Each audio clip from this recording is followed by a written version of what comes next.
violence is not exciting, no question. Being a black man is demanding. The fire's in my eyes and the flames need fanning. The fire's in my eyes and the flames need fanning. The fire's in my eyes and the flames need fanning. With that word, determination.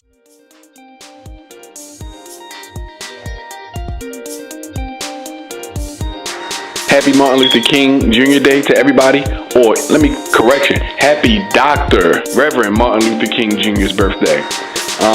Today is January the 15th, and one of the greatest and most prolific leaders that black people have ever had, our own government conspired with the FBI, COINTELPRO, to execute Martin Luther King. Because per J. Edgar Hoover, we have to do anything to eliminate or stop the rise of a black messiah. Martin Luther King and a lot of the other more prolific leaders of the time were people that, if they were alive today, or their legacy was allowed to, or rather their work was allowed to continue without their lives being snatched from them, we would be rallying behind those people right now.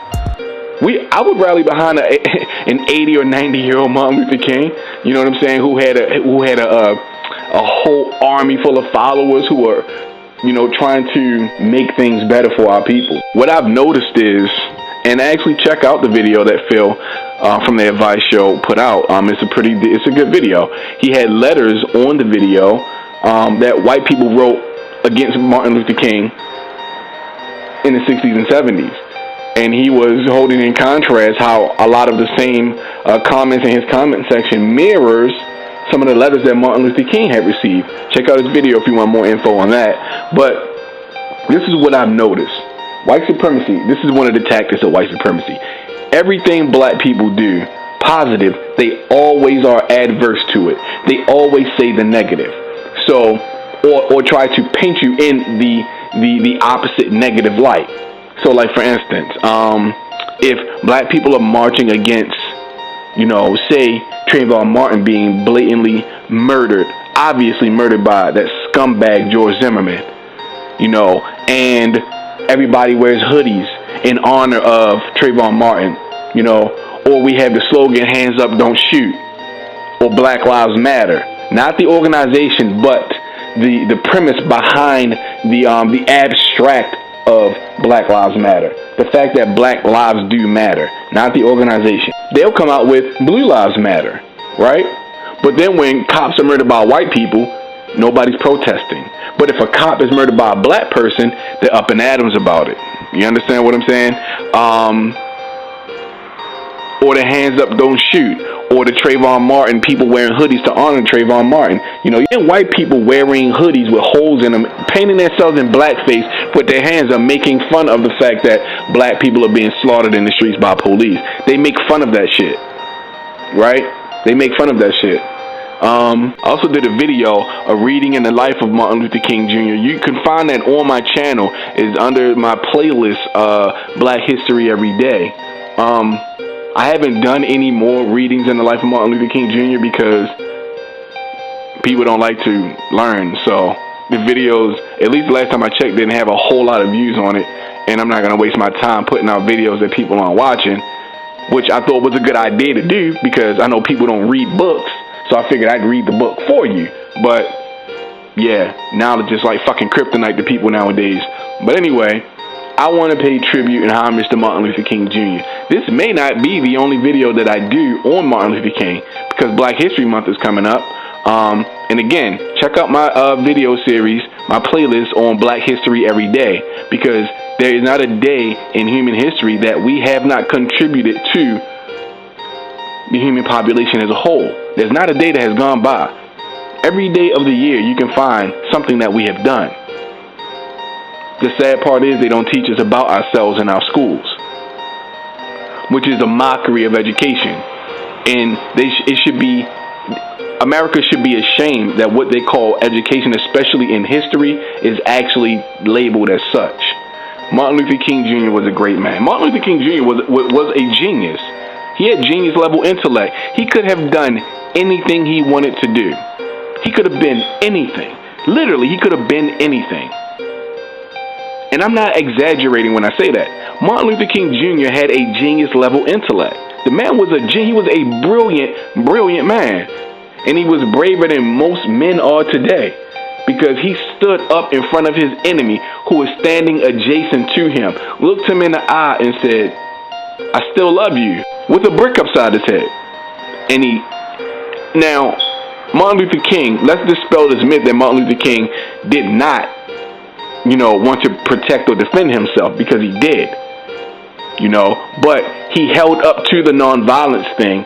This is why the nonviolence thing was so important to him, because if we retaliated with violence, it would just give white supremacy the excuse they needed to continue to slaughter us. So he wanted to appeal to their sensibilities and their humanity, and he won a lot of white people over with that appeal. Again, I'm not saying that all white people are bad or white supremacists. I stick by my assumption that 98 to 99% of them are, because of what I see from them. The fact that 76% of Caucasian women voted for a piece of shit like Donald Trump says a lot to me. Or like 80% of the white people, man, I can never remember this guy's name or the state. I don't necessarily agree with that nonviolent stance.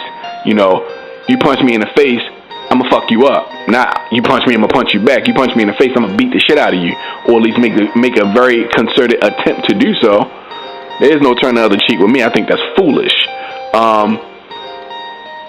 But that's the way Martin Luther King decided to attack this particular subject and issue, and it was a brilliant tactic.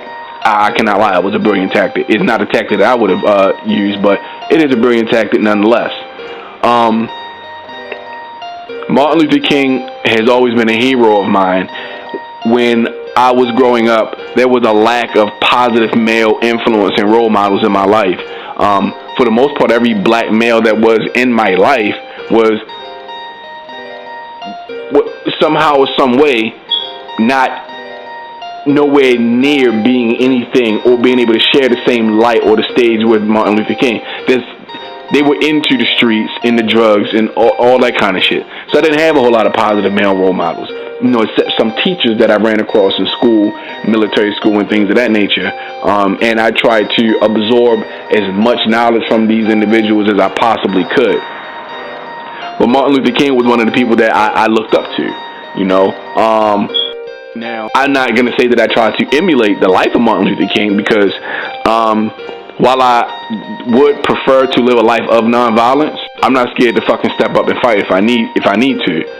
So every other lesson that Martin Luther King had, having compassion and empathy for your fellow man and treating everyone as equals, I'm all for that, And I take the things that I've learned from Martin Luther King and I assimilate those things into my own knowledge banks, and I make them a part of myself, and then I teach other people those same valuable lessons. The same way I take some teachings that I admire from Malcolm X, another man who I admired and looked up to, and Fred Hampton and Medgar Evers, and Huey Newton, before the later days when things started to go south for him. And Kwame Ture and everybody else, man. Everybody else who was standing up. Everybody else who was walking through the valley of the shadow of death, who was staring white supremacy in the eyes and basically telling them to go fuck themselves. So peace and respect to Martin Luther King Jr., Dr. Reverend Martin Luther King Jr. What is also said is that as honorable and cherished as he is in the black community, his children learn everything you can about Martin Luther King Jr. and the civil rights movement, the black power movement, the black rights movement. Because again, I will state this again. White people love Martin Luther King now. They only love our heroes after they're dead or incapacitated. But when they are in the act of being the hero that we love in the future, they hate them for being who they are in the past. White people hated Martin Luther King Jr. You understand what I'm saying? A lot of Christians, you see a lot of white Christians, Catholic priests and so on and so forth, marching with Martin Luther King because Martin Luther King preached the Bible, and he made them look inward on their own bigotry and hate. Martin Luther King Jr. was a great man. an honorable man, somebody who, yes, if you're going to mold your life after someone, why not it be someone like him? But always remember that when you are in the act of being a hero, the people that you are fighting against are always going to hate you for it. They hated Martin Luther King when he was a young 20, 30-year-old man marching in the streets trying to liberate his people and get equality for his people. They hated him for that, which is why they blew his throat out on that balcony. I must confess that that dream that I had that day has at many points turned into a nightmare. Now, I'm not one to lose hope. I keep on hoping. I still have faith in the future. But I've had to analyze many things over the last few years, and I would say over the last few months. I've gone through a lot of soul-searching and agonizing moments, and I've come to see that we have many more difficult days ahead, and some of the old optimism was a little superficial, and now it must be tempered with a solid realism. And I think the realistic fact is that we still have a long, long way to go. I come here tonight and plead with you. All right. Believe in yourself and believe that you're somebody. As I said to the group last night, nobody else can do this for us. No document can do this for us. No Lincolnian Emancipation Proclamation can do this for us. No Kennethonian or Johnsonian Civil Rights Bill can do this for us. If the Negro is to be free, he must move down into the inner resources of his own soul and sign with the pen and ink of self-assertive manhood his own Emancipation Proclamation.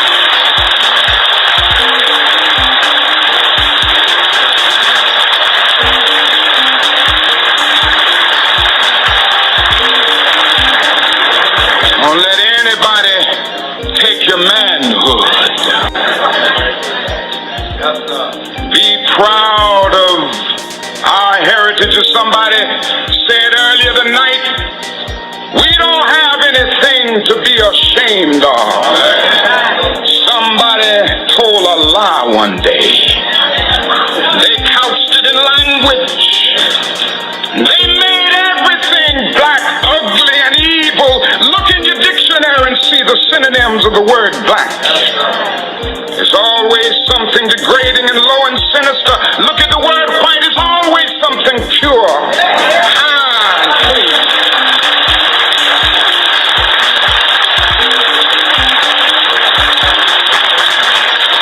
But I want to get the language right tonight.